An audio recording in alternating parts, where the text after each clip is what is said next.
Hey guys, আজকে আমরা বানাবো কড়াইশুঁটির কচুরি এবং চানা মশলা। সেজন্য প্রথমেই কড়াইশুঁটিটাকে আমরা আদা এবং লঙ্কা দিয়ে বেটে এরকমভাবে কড়াইয়ের মধ্যে দিয়ে শুকনো করে নেব। তারপর এদিকে আমরা চানাটাকে একটু বয়েল করে নিলাম এবং পেঁয়াজ কাটলাম। এবার কড়াইতে তেল এবং শুকনো লঙ্কা দিলাম।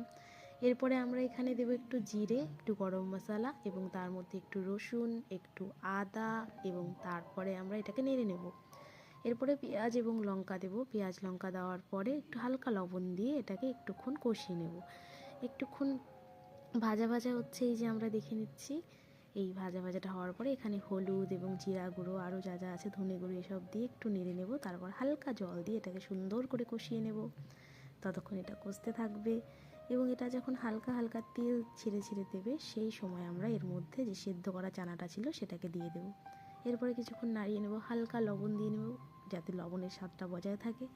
তারপর আমরা একটু নাড়ানাড়ি করে নিয়ে এর মধ্যে অল্প পরিমাণে কাশ্মীরি লঙ্কার গুঁড়ো এবং তার মধ্যে একটু মশলা যেটা আছে চানা মশলা সেটা দিয়ে নেব। এরপর হালকা হালকা জল দিয়ে নাড়ানাড়ি করে নেব এবং তারপরে জলটা যখন অল্প অল্প অল্প অল্প করে শুকোতে থাকবে তখন আমরা আরও একটু বেশি পরিমাণে জল দিয়ে নেব। এরপর এখানে ঝোল হয়ে যাবে, তখন আমরা এটাকে হালকা পরিমাণে নেড়ে যখন এটা ফুটতে শুরু করবে তখন এর মধ্যে আমরা অল্প ঘি এবং পরিশেষে আমরা সামান্য পরিমাণে চিনি দিয়ে এই রান্নাটা কমপ্লিট করে দেব। এরপর এটাকে নামিয়ে নিলাম, দেখতে পাচ্ছ। এরপর আমরা বানাবো কড়াইশুঁটির কচুরি। সেই জন্য আমরা কড়াইশুঁটির যে পেস্টটা হয়েছিল সেটাকে এখন গোল গোল করে নিচ্ছি। এরপর এটাকে এই পুরটাকে এর মধ্যে ভরে দিচ্ছি আমরা ময়দার মধ্যে ভরে দেওয়ার পরে দেখো কে করে বানিয়ে নিচ্ছি। এরপরে আমরা এটাকে বেলে নেব।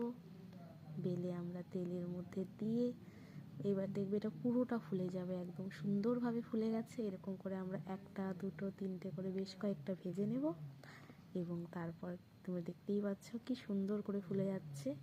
এরপরে আমরা এটাকে পরিবেশন করব। কমপ্লিট।